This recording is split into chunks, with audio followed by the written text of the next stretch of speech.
Alrighty, today's class is MyMarketing and MyContacts. We will be discussing how to enter individual contacts into your database, how to enter multiple contacts, as in from a spreadsheet or from another database, back into eEdge. So overall, we're going to be reviewing the lead generation model out of the MREA book. We'll also be reviewing some campaigns, how to set them up, and how to properly use them, since we know that not each campaign fits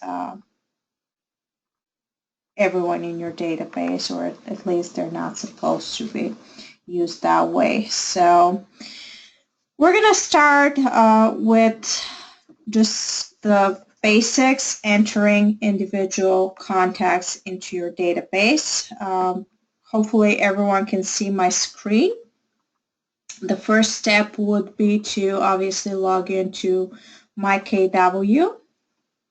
And from there, we're going to go under the MyContacts tab right over here.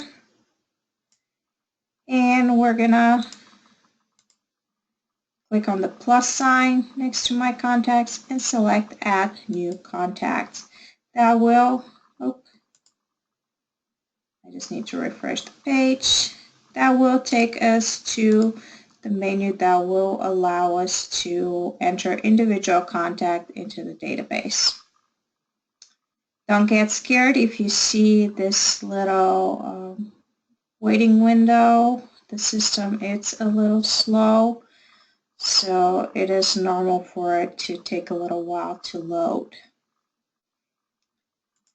Okay, so like every other database system, this one also has minimum requirements for you to be able to actually put an entry into it.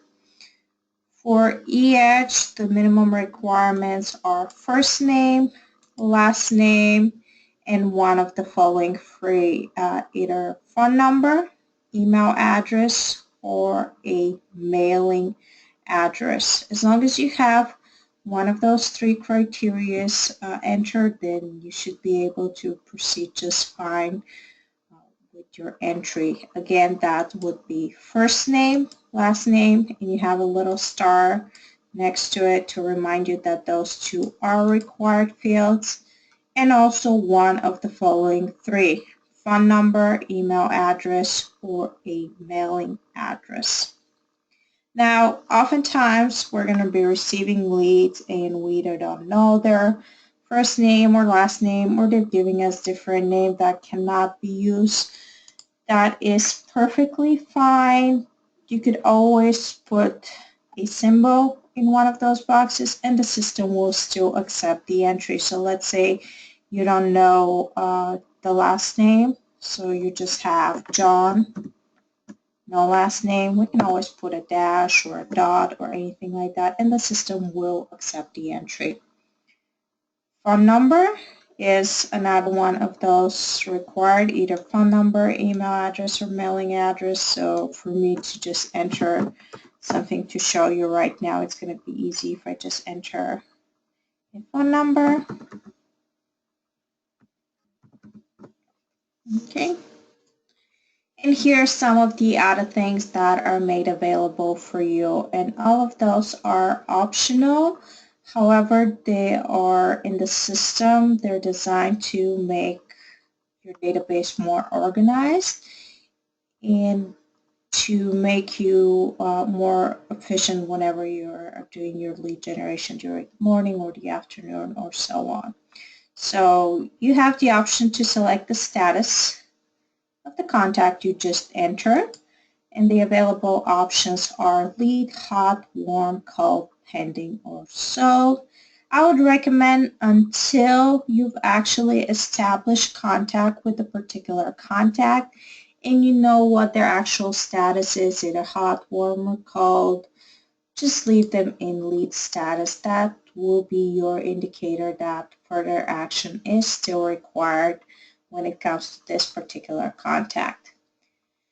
Next section, time frame. Either if they're looking to buy or sell or invest, are they looking to do it now, 1 to 3 months, 3 to 6, 6 plus, or just window shopping. Obviously, the sooner they are to their purchase or sell time frame, the more serious and more attention you should be paying to them, and make sure you stay on top of that particular contact. You also have the option to select if they are buyer, seller, agent, investor, and so on, or if those groups types are not enough for you, you could always create your own subtype. So let's say for this buyer, he or she is looking to purchase a Navarre condo or a Destin condo. We could always create the subtype of Destin condo. Or if you want to name them ABC buyers, you can do that, or sellers, either way. Same thing with the category. It is entirely up to you if you're gonna select a category or if you're gonna create a category you can put the contact under. You have different options here. For instance, back when I was actively selling real estate, I would be receiving leads from different sources, like different team leaders, different agents, and so on. So in that particular section, my personal preference was to put the name of the agent who referred the lead to me. That way it was easier for me to keep track as to who I own the lead or referral fees. And if it was my own lead, that's exactly what I would put in there, and what was the source of the lead. For instance, if it was an open house, or if I was sitting model home anywhere, or floor duty, or anything like that. You have the option to enter a nickname for the individual, for the contact. You have the option to enter their gender. I think back in the days they used to have those gender-specific campaigns. I can't be 100% sure. I haven't reviewed every single campaign, but I'm pretty sure that those were taking off. However, it's always good to put the gender if you do know it, just because nowadays there's a lot of people with gender neutral names, and you do not want to make the mistake of calling Mrs. Smith Mr. Smith, or vice versa. Company, if you know where they're working, or if they're a realtor or anything like that, their job title. Now the next two sections, the birthday and the purchase anniversary. This entire database, this entire platform was designed to help you stay in contact with your database and with your contacts, with your sphere of influence, and so on. So sometimes it's hard to keep track if we have too many people, if there's such a thing as too many people in our database. In the beginning, you have maybe 50, 100 people, so it's not as hard to keep track of birthdays and purchase anniversaries. However, as you keep building your database and adding contacts to it, it's going to be harder and harder to keep track. And if we want to leave that impression that we pay attention to the client and that we do care, it is always good to put their birthday and purchase anniversary and set them up on a campaign that will send them an automatic, either a postcard or an email, just a simple, hey, happy birthday or happy anniversary, it's been this long. In the eyes of a client, that does seem like a huge deal, even if for us it's just one click. Again, it just speaks very highly of how close we pay attention to details and so on. Okay, referral information. Make sure you make a note if you own a referral fee to anyone, to another agent or brokerage or anything like that. Let's just keep it clean and make sure we pay the due diligence to whoever they belong to. Comments is the next section, and I cannot stress enough how important taking good notes would be for your database. Again, when we only have a handful of people in our database, it's kind of easy to keep track of conversations and small details like that. However, the more our database grows, the harder and harder it gets to remember all the details. So keeping good notes would be a lifesaver for you. Um, I wouldn't miss anything. I would put the smallest details in that comment section, and it actually timestamps it for me, which makes it even more convenient to keep track of when I've had this particular conversation. So whatever the client says or doesn't say, name of pets, name of kids, where they're going to school, there's no such a thing as too small of a detail because it could make the difference in the end. So make sure you make very good notes in that section. Okay, address title. Oh, I'm sorry. I'm going to backtrack for a second. Another reason why it's a good thing to take very good comments or very good notes, it's oftentimes we're going to get contacted by people who are not looking to purchase for another 6 months to maybe 5 to 6 years. I've had that case happen to me. So I doubt I'm going to remember 4 or 5 years from now exactly what I was talking to that person about, but all I need is their name so I can tap into my contacts and see exactly what my conversation with them was, so I don't have to repeat myself. I know exactly what they're looking for, what area, and so on and so on. So again, notes, super important to take as many of those as possible. Next section would be the mailing address. If you do have it, make sure you write it down. It cannot, it's pretty useful to have that kind of information, especially if you're going to be sending a lot of thank you cards or just regular postcards for holidays or anything like that.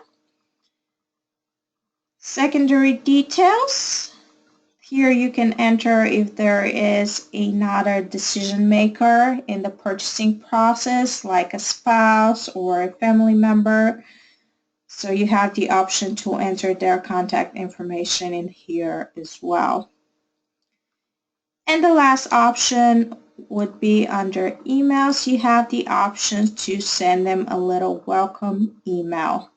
What that email consists of is, hey, I entered you into or I registered you on my website. Now you have access to hundreds of homes and so on and so on. Now, one thing you should keep in mind, this would actually register them on your eEdge website, which I would not recommend at this point that you do send them that email address. The simple reason for that is that that particular website will be phased out, if the rumors are right, by the end of the year. So you don't want to get them used to using that website just so you can take it away from them. So I would just skip putting a check mark on this little welcome email altogether. Or another thing you could do is actually go and modify exactly what is included in that welcome email. And let me show you really quick exactly how to do that. So what I'm going to do right now is just save this contact really quick. And we're going to come back to him in a second. I just want to show you how to modify that welcome email. So if you come right up here at the top right corner of your screen where your picture is and click on the drop down arrow, go to email settings. And from there, you can change your email signature, email quick text, or the welcome email. It's what we are referring to. And you have two options. One is whenever a contact registers to your website themselves or are entered automatically into your database. Or the option we were discussing in this case was whenever we manually enter a contact into the database. Here's the welcome email that goes to them. I have signed you up on my website and now you have access to homes for sale on the market, blah, blah, blah. So you could always go and change that. You can put whatever you really like in this section. So maybe you can do something like, hey, I just added you to my database. If you're looking to buy, sell, or invest in real estate, please keep me in mind. Here is a report of, or send me a list of your wants and needs, and I'm going to generate a custom report for you. Anything like that, whatever makes you feel comfortable, whatever sounds the most like something you would say to a client you really just met for the first time. Once when you're done making changes, just click save, and that's going to be your new automatic welcome email. And now we're going to go back to that one person we just entered. And after we saved, we're going to see that even more options are made available to us at this point.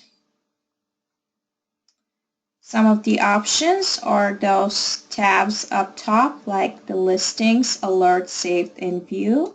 Now keep in mind this option is only available for Pro users. If you're a brand new agent, I would not recommend you jump straight into a Pro account. I would just recommend do your research first, see if it's something that you might be interested in before you go and spend the money for it. It does cost a little extra a month to get that feature, which will show you potentially if a client goes onto your website what exactly they're looking for. If they saved any properties or if they're saved any alerts, created any listing alerts, and so on. The Pro feature also gives you just generally better reporting, but that's really it. So before you purchase, please make sure you do your research. Okay, and the last tab is the history. So if there's any activity going on with that particular lead, it will keep track for easy review or preview for you under the history tab. Going back to the summary,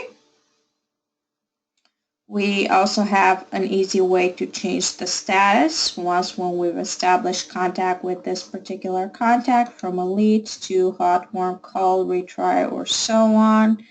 We can review if there are any reminders or add a reminder at this time.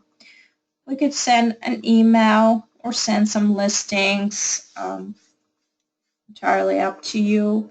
Or if you go under more actions, there's a few more available for you. Like adding a new listing alert, start my transaction, add to campaigns, send seller's market report, transfer, print, export, resend the welcome email, or delete the contact altogether. Let's talk just really quick about the listing alerts. It's not a secret. I personally am not a huge fan of market leader listing alerts.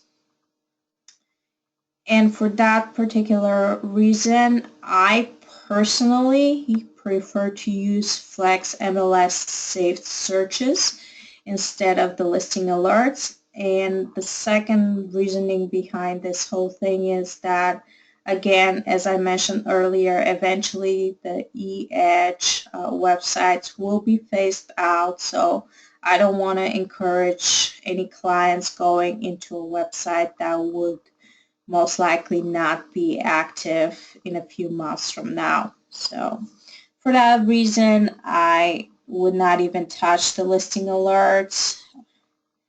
I would, however, pay very close attention to the campaigns, which is something we're going to be discussing in a little bit in the second part of this class. Okay, as we scroll down, we'll see what else is available for us at this point.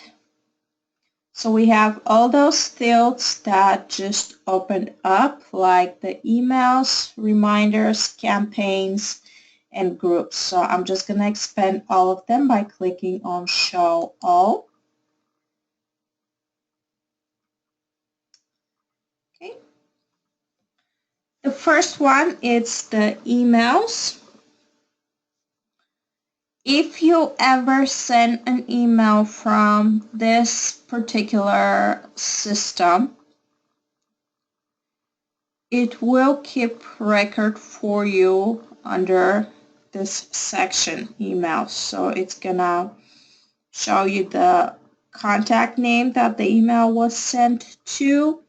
If a contact sends you an email back, it will also keep record, showing it the emails from this particular contact, if there's any attachment, the size, and if they actually did look at the email, you're going to see under the open, there's going to be a checkbox or click. There's going to be another stamp, date stamp there as well. Now, a lot of us are not exactly sure what that email is that I'm referring to. So I am not talking about the @kw.com email address that we create for you during orientation. This is a completely different email address that is connected to your market leader or eEdge account. So here's how you're going to find out exactly what that email address is. So again, if you are under MyKW, I'm just going to go and look at my contacts.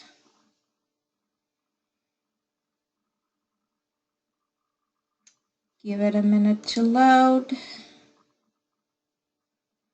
And while it's loading, just a quick reminder, you have a little raise a hand button on the side of your control panel. So at any point, if you have a question, please raise your hand and I'm going to open your microphones. That way you can address the whole group, or if you're feeling shy today, you can always type your question into the chat or the question boxes at the bottom of your control panel. So make sure you use those if you have any questions at any point. Okay, so the way we're going to find out what that email address is, it's again from that little drop-down menu at the top right corner of our screens. And we're going to go under My Account this time. And under My Account, under Profile Details, you're going to see your website name and your eEdge email. Now, keep in mind, this is your eEdge website, the one that will be eventually phased out. So don't put that on business cards or anything like that.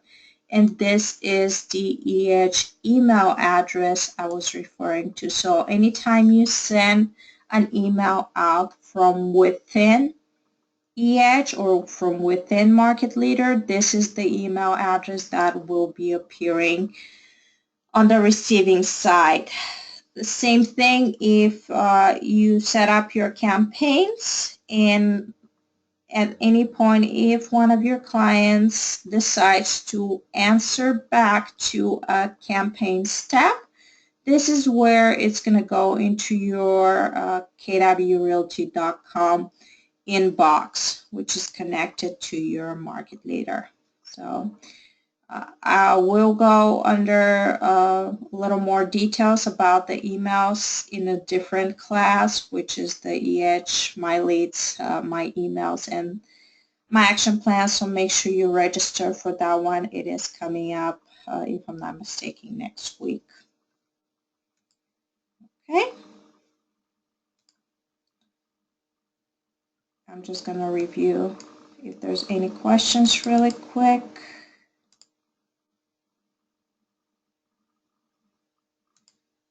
Okay, I don't see anything coming in right now, so we're just going to continue with the next section.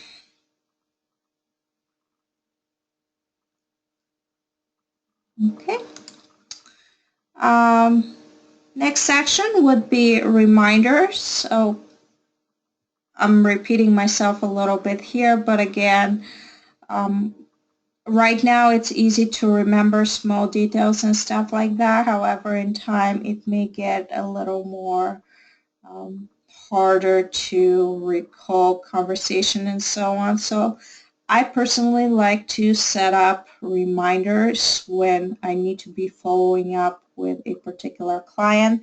So sometimes you're going to talk to them and they're going to be like, oh yeah, we are looking to buy maybe 6 months from now or a year from now. With that particular client, I'm not going to be contacting them every single week trying to get them to choose a property or to go look at properties. Maybe I'll be contacting them once a month just to remind them that, hey, I'm here, I'm ready to answer your questions if you have any, or I can provide you with updated market reports and so on and so on. So for that particular person, I'm going to set a reminder. That way I don't forget what I need to be doing. And it could be either a task or a phone call meeting. We already have the contact entered, but if you want to add that particular task to additional contacts, you can do that as well. You're going to set up date when that particular reminder or task needs to be completed. You can even set it up for a particular time. So let's say you do your follow-ups early in the morning. You can put a quick note, let's say send a market report or anything like that, and just click save. So now that reminder will appear under that particular contact. And once when the task is actually due, so towards the 23rd of August, you will actually see this little clock up here. It will have a little indicator with the number of tasks that are due that particular day.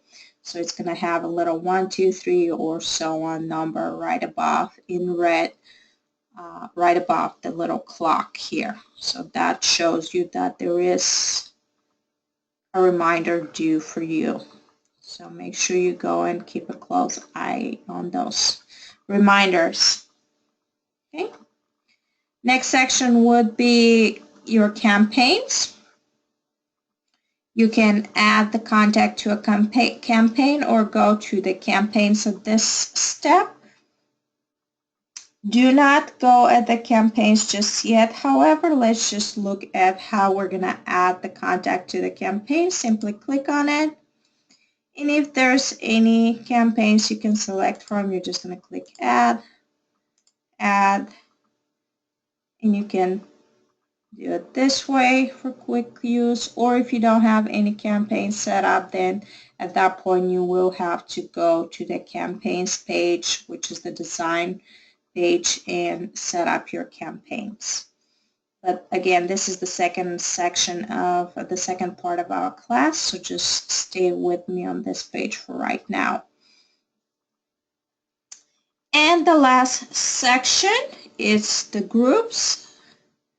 You have the option to create a new group if you haven't created one already. Or if you have, you can just simply click Add to Groups and select, put a little checkbox to the group you want to add this particular contact to, and then click Add. And they could also, one particular contact could be added to multiple groups depending on how you want to structure your groups. And that covers everything under adding individual contacts into the database. So at this point, I want to open the microphones really quick and see if there's any questions. So again, the microphones will be open, so make sure you ask your questions right now. Debbie Lewis was there. Ken Kosher was there. Okay, I think Chris actually is having a phone call conversation, so I'm going to keep his microphone closed. But anyone else having any questions? Okay. Everyone is being quiet, so I'm going to assume that you guys are all following along with me so far. So we're going to move to the next part. Okay, so we are under this one contacts tab up here, right over here. And what we're going to be discussing next is the first option under that tab, which is all contacts. In this section, it's exactly what it says, all the contacts into your database. They're going to be organized. Now, you do have different columns up top, like contact, font, type, source, account created, last activity, and so on. Now, some of you may have less columns. Some of you may have more columns. If you want to choose different columns or to change your columns, just scroll to the bottom and click on Choose Columns. And here are all of your available options.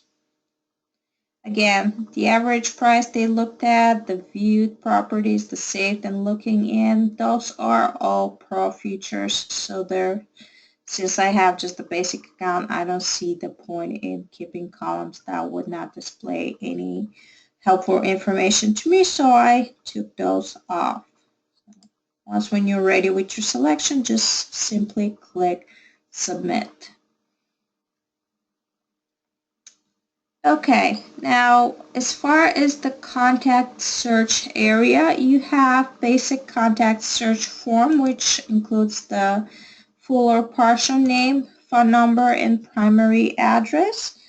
I found out it's a little hard to search by phone number unless you know the exact format a phone number was entered into the system. So let's say I enter it 850-123-4567, which is the exact phone number I entered for this gentleman that we just input into the system. Now it is the same phone number, but instead of dash dash, I put parentheses, and the system would not recognize that. So unless you know the exact way the number was entered, then don't waste your time searching by phone number. It could just make your search more frustrating and take you longer. So if those options are not enough for you, you always have the options to click on more search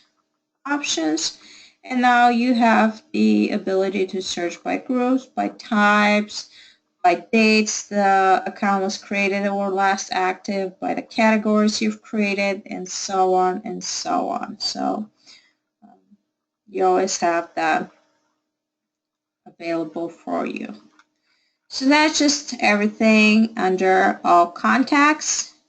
Next, under the Contacts tab, it's the recent activity or recently active.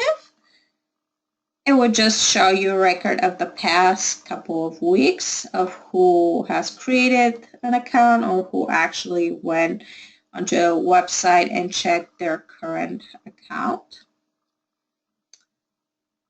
Next, it's adding a contact. We already went under in a lot of details. This is how you add, or a different way to get to the point where you add individual contacts into your database. So I'm not going to be going over that one again. Just to show you really quick, it takes you back to that contact form we started with. Manage groups, it's the next section. And here you can go and create new group, or you can manage the current existing groups you have already. You're going to see the number of contacts in each group. You can go and change the name of the group by simply clicking on the little pencil over here, or you can click on the X to delete the group altogether. Now keep in mind, simply deleting a group does not mean that you're going to delete all the contacts in that group as well. It's just going to delete the group. The contacts will stay there unless you tell the system to delete them. So, and if you click under that one particular group, for instance, this one over here, Keller Williams staff members, it will only pull the names of the contacts that belong to that one particular group. So it makes it very easy to sort through your contacts. Now, what groups are you going to create? It's entirely up to you. How are you going to organize your database? It's entirely up to you. So I would probably start by creating a plan of what my marketing strategy is. How am I going to approach this? Am I going to market to my farm area? Am I going to have a farm area to begin with, which I always recommend you do. Maybe you want to create a group that's for mobile home, I'm sorry, not mobile home, but new constructions where you sit model home, and maybe that's going to be your new construction group, and so on and so on. Again, it's entirely up to you. Simply type the name of the group. So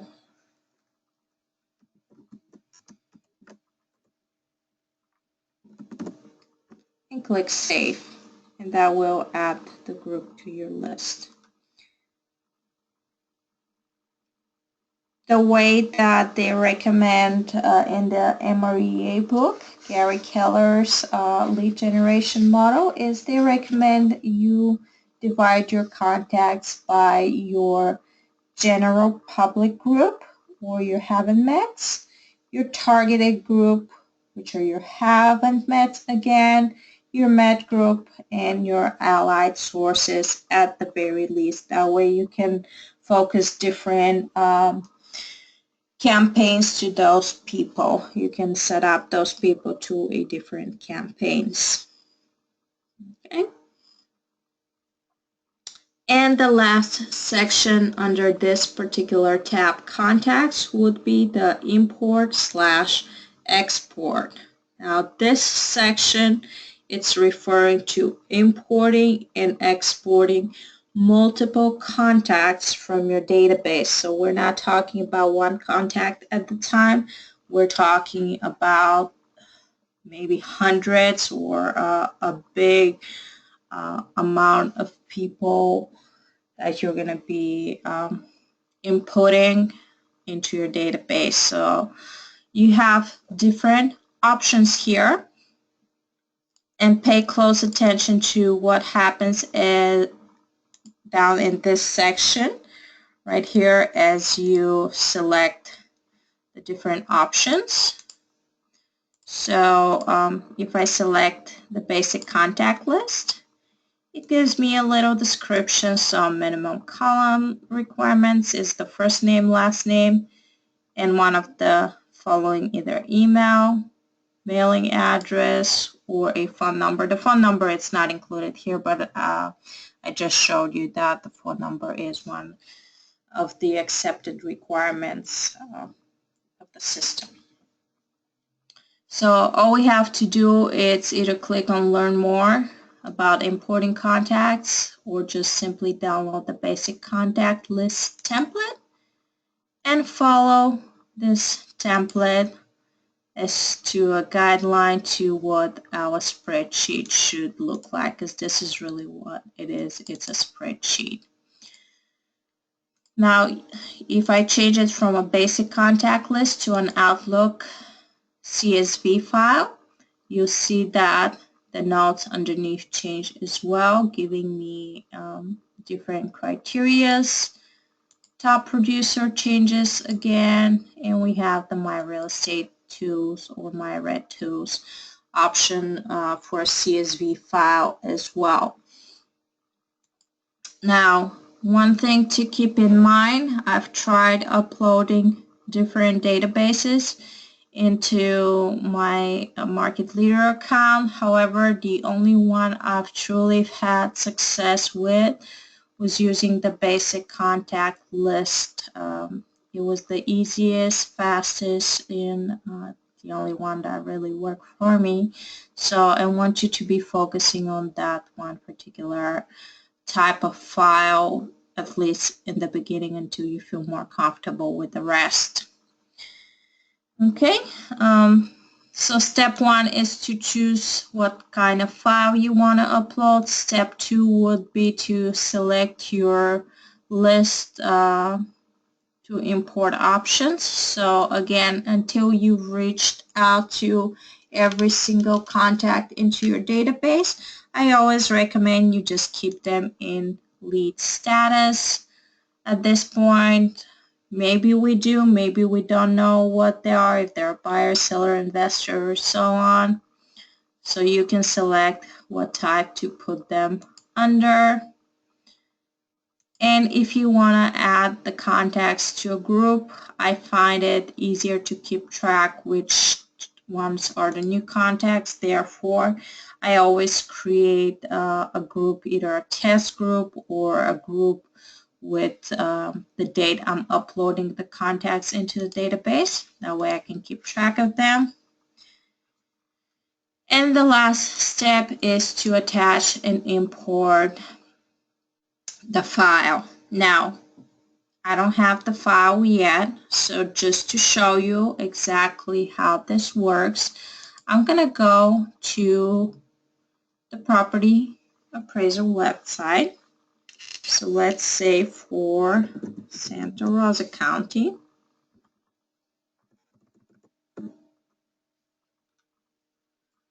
Okay. And let's say I've selected to farm one particular neighborhood in Santa Rosa County. So I'm going to run a search for a subdivision name, for instance,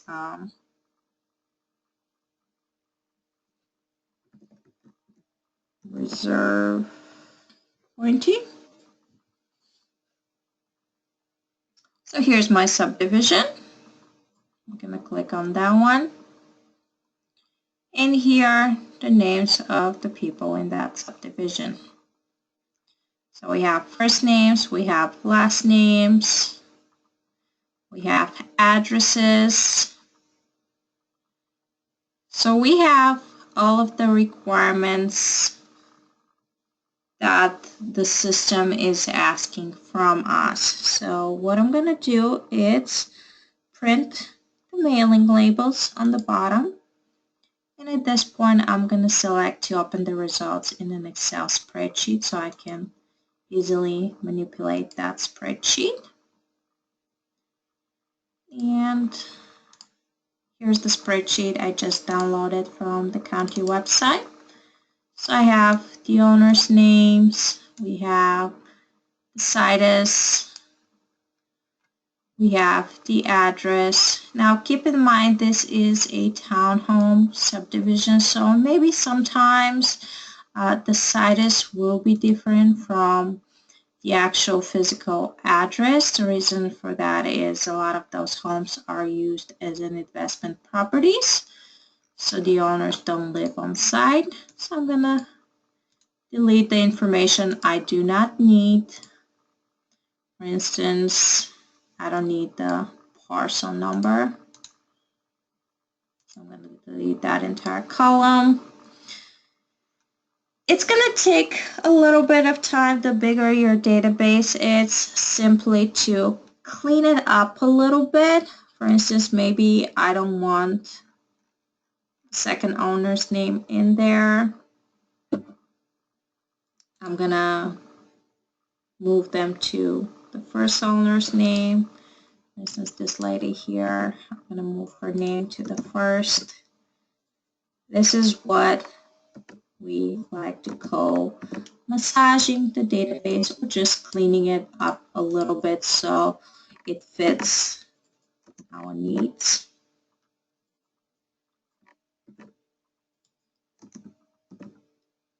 Okay.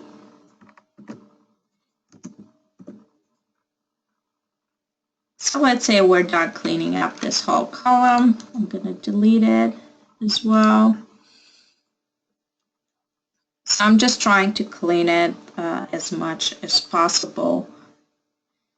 If you see names you recognize, or you know that you do not want to send mailing to, for instance, D.R. Horton, that is the builder, so maybe I do not want to send postcards to him or to the company because I know no one's going to be reading it and they don't care quite as much if I want to resell any of their homes. This is all part of the HOA, so I'm going to make sure I delete this portion as well. Now you see here there's a repeat name. However, it looks like maybe they own 2 units in there, so it's up to you that if you're going to send 2 postcards or to one of the 2 units, or if you just want to send 1 postcard to 1 unit, it's entirely up to you. However, when you have it cleaned up a little bit, I'm going to start switching between the spreadsheet I downloaded from the property appraisal website, or the existing spreadsheet that I've had, and the template I just downloaded from Market Leader. So what they're asking for is first name. So I'm just going to take the first column and maybe say that this is their first name, even though we see that it's more than just that. Our last name, I'm just going to put a dot because we know that the system will ask us for a last name. Or if you want to go ahead and separate the first and last name here, you can absolutely do so.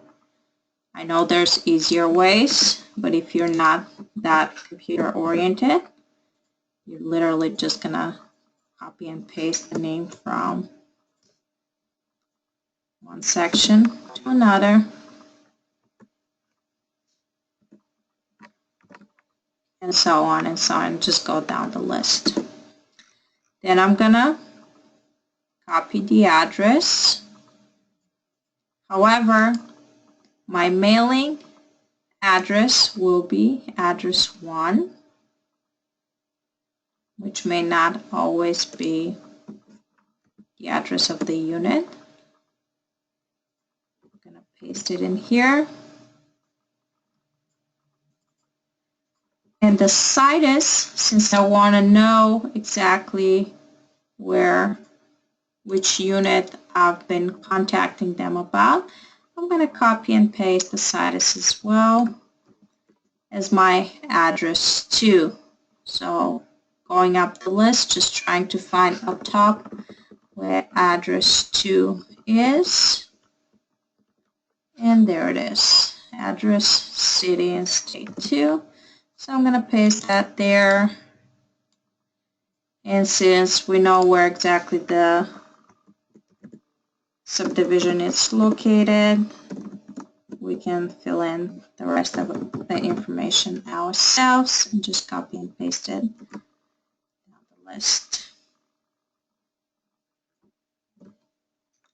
So it looks like it's a little complicated. I promise you it's not as bad as it may look. And the first time you're doing it, the more you practice it, the better you're going to get at managing this template.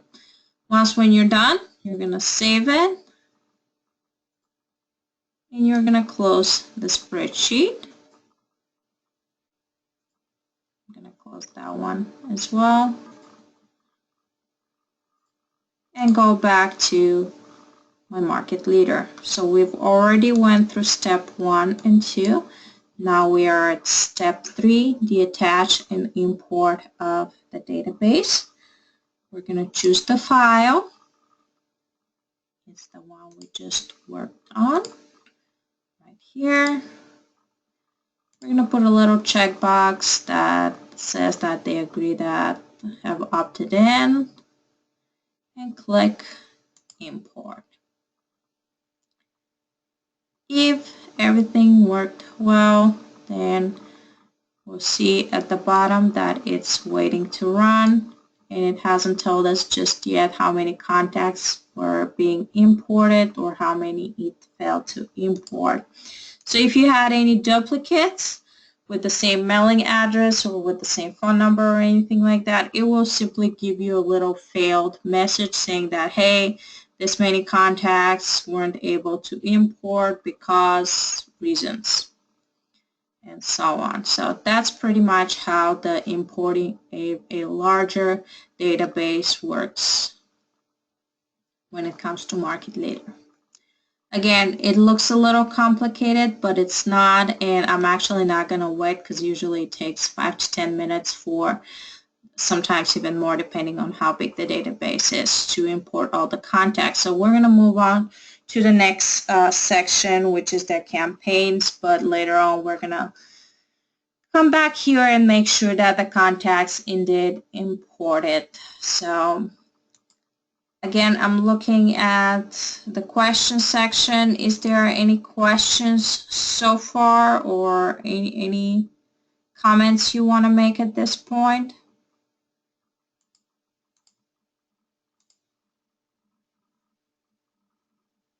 I don't see any raised hands. I don't see any questions typed in. So I'm assuming, hopefully not wrongfully, but that there's no questions or you guys are following with me so far. Okay, we're done with everything in the contacts. So next section, we're going to be looking under its creating marketing. So if you click on that one, or even under the marketing center, it's going to take you to the same area. So there are 3 key areas in your lead generation model which we're discussing today. The first, there is the prospecting and marketing aspect, where you generate leads and move them into your inner circle, to your allied sources. The second, there is the work to set up your database and feed it constantly. So that's the importing of all of those contacts, either individually or as a bulk into your database. And lastly, there is the systematic marketing to that database to generate new, repeat, and referral business, which is the setting up of campaigns and making sure that each and every individual gets put into the right database. So here is a little chart that I took out of the MREA book that is talking exactly about that, about the different different type of leads as far as the general public, which is just that the people out there whom you haven't met and who don't know you yet. How do you get those people? For sale by owners, expires, just sold, just listed, so on. That's where you're going to get those people. The next section would be your targeted group, which consists of the people you haven't met and don't know, but it's different from the general public in that you have targeted them as people with whom you specifically like to do business. As a result, you'll implement a very specific marketing campaign to the target group. So that is this group, right? Oops, sorry, I should not have clicked on that one. We're talking about this targeted group over here. Then you have your met group. Those are individuals who know you because you have met them either in person or by a phone call. And your goal is to launch a tighter, more directed marketing campaign to this group, like the 8x8, for instance. It's a good campaign for those particular contacts. At the very least, when it comes to your Met group, you should know if they are looking to buy or sell, specifically because the 8x8 campaigns are designed 8x8 for buyers and 8x8 for seller. And then we have our most inner circles or your allied sources, which is comprised of a very select subset of your Mets. These are individuals you expect either to do business with or to receive business from. So those can be your past clients. They can be your vendors, preferred vendors, and so on. Family members. So those people you're going to be focusing a lot of your marketing strategy on. So you want to make sure they are on the 33 touch. That is campaign that consists of obviously 33 steps, very targeted, and it's designed with the idea to keep you on top of people's minds when it comes to business.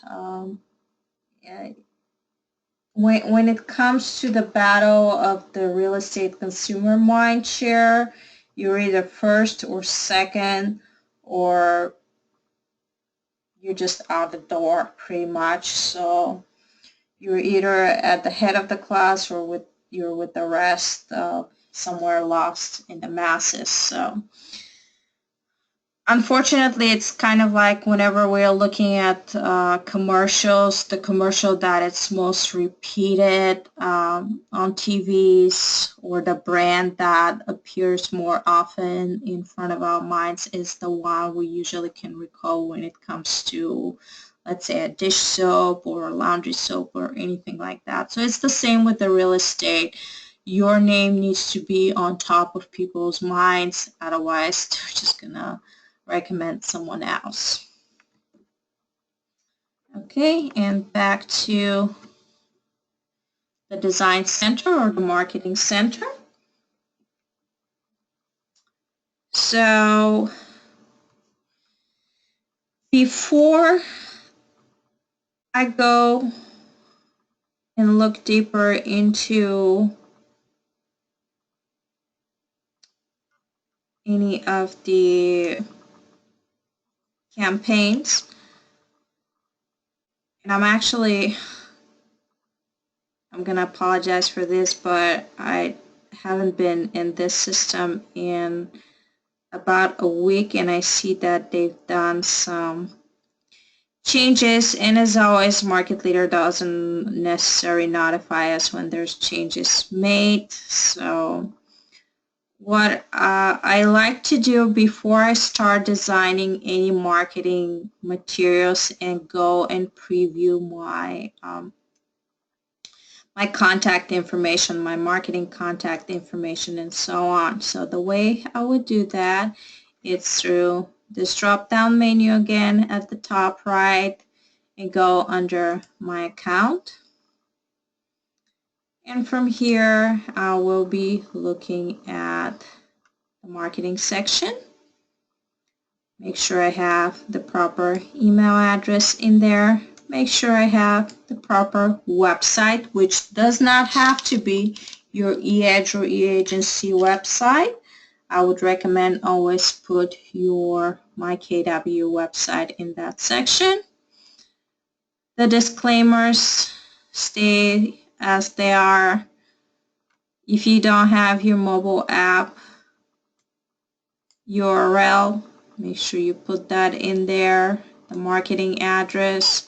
Don't put your home address on any of the marketing pieces. I would never recommend that. Put one of the offices, or in particular the office you're working from, in that section. Social media, make sure you have your social media linked. And under the images, make sure you have the appropriate headshots. And if you do have marketing logo, do put your marketing logo in there. I do not have one personally for myself, therefore I've put my QR code in there as well, and it will appear on my marketing materials as well. So you always have that option to put your QR code there, and it will be added automatically to your marketing pieces. So again, before I start doing any of my marketing materials, any of my marketing pieces, I do like to have a quick look at my settings, at my marketing contact information, and make sure I have everything set up properly. Once that's done, I'm going to go back to the Marketing Center. Simply click on Create Marketing Materials.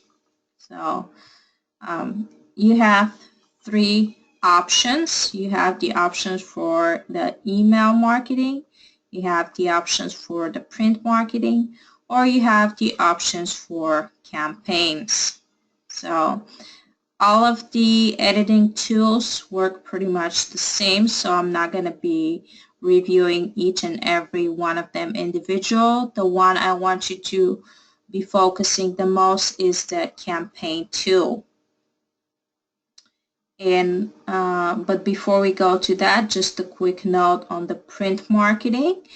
Our particular market center has the options to use the Market Leader print marketing, which of course you have to pay additionally for, and you purchase it directly for Market Leader. Or we also have the option to use the Michael Lewis Marketing Suite, which is something you're paying on your monthly tech bill for. I think it's like $1 or $2 charge as part of your tech fees.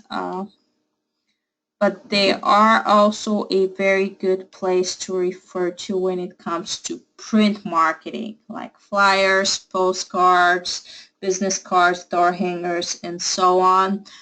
The products, in my personal opinion, looks a little more sophisticated, a little more modern and updated, I guess, in Michael Lewis Marketing Suite.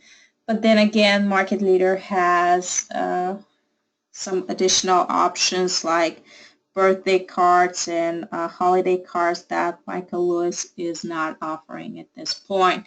So which one are you going to select is entirely up to you.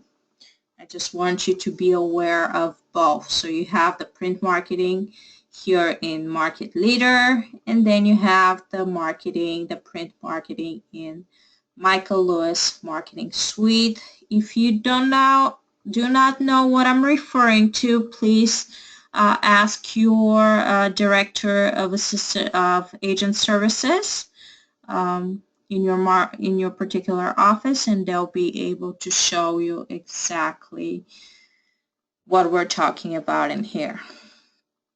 So last section, campaigns. So this is the one I really want you to be focusing on. So we have different campaigns like 8x8s for buyers and sellers, 12 direct, 33 touch. So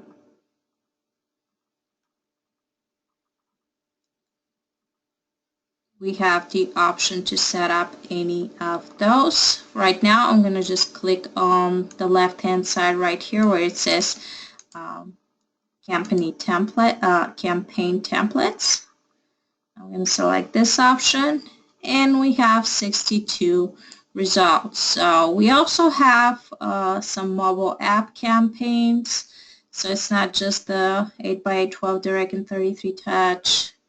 If you scroll down the list, you'll see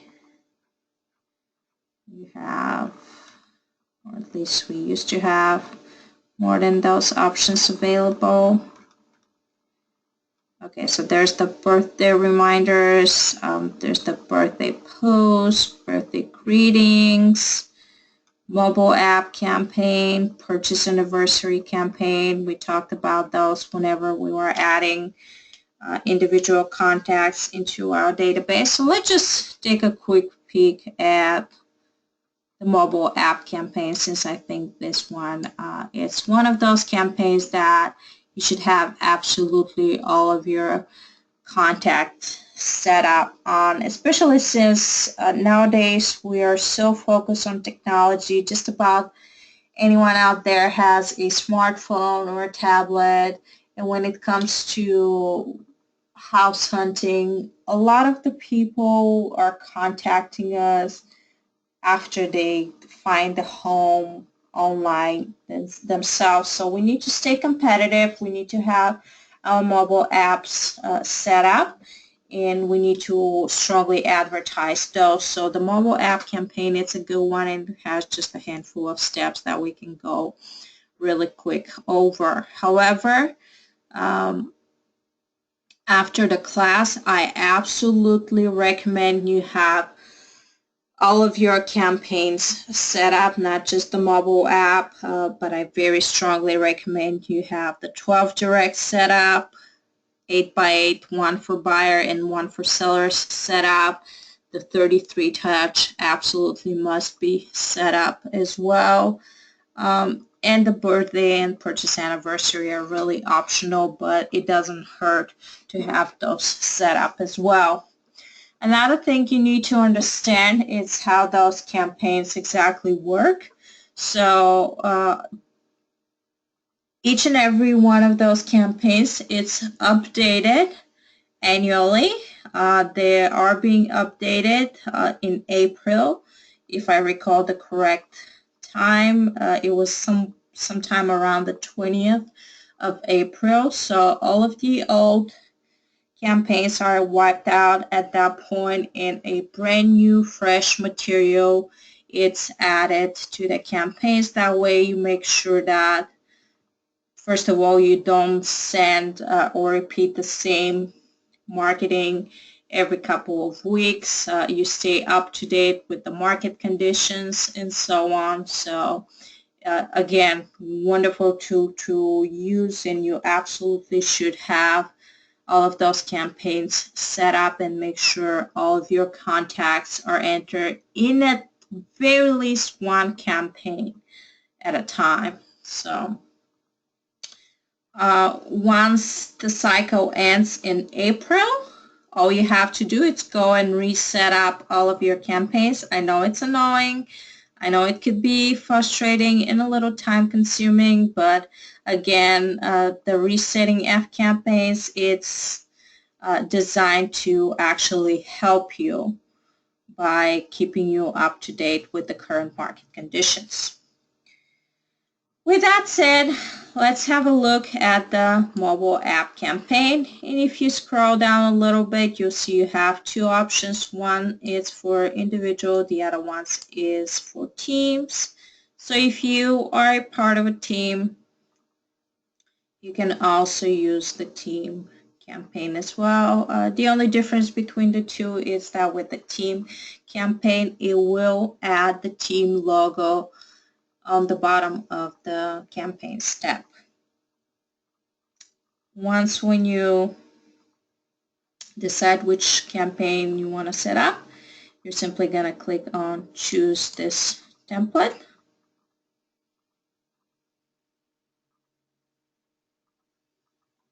Okay. And the system is pretty user-friendly, so all you have to do is follow the steps 1, 2, 3, and 4. Step 1 is to rename your campaign if you choose to, or you can simply save and continue.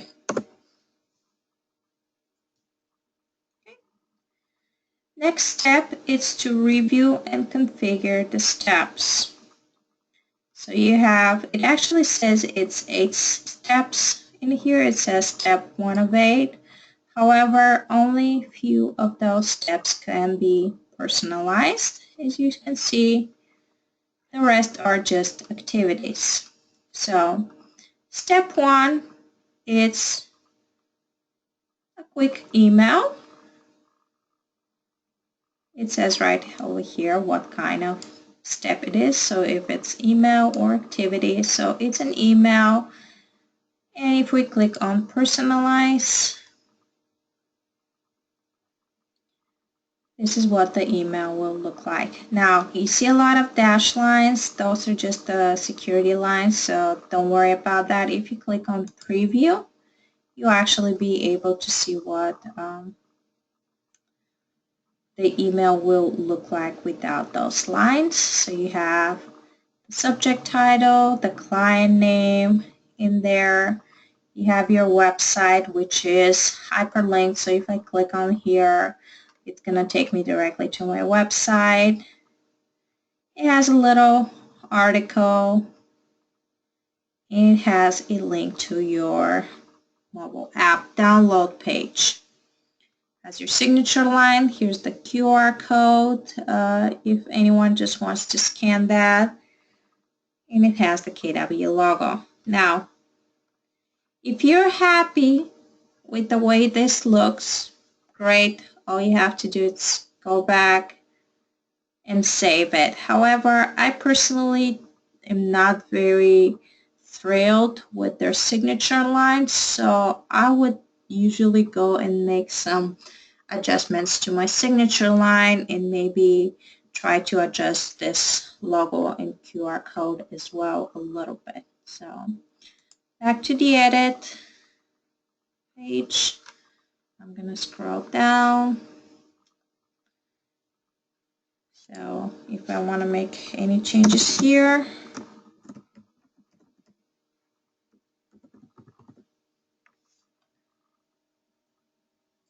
maybe I want to add the address to the office, maybe not. It's entirely up to you.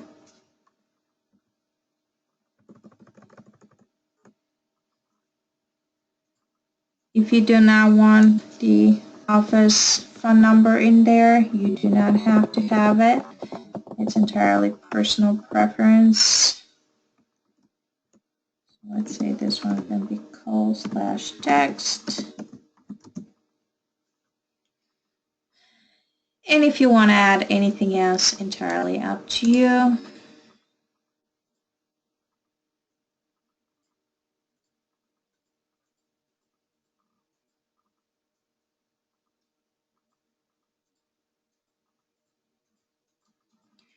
And what I'm trying to do here is the QR code. There, it looks slightly better in that section. And once when you're done making the changes, if you think it looks fine, just make sure you save it. You can rename it or leave it with the same name. I guess in this case it will want us to rename it. Again, you have the options to go and preview it if you choose, see how it's going to look this time. Okay.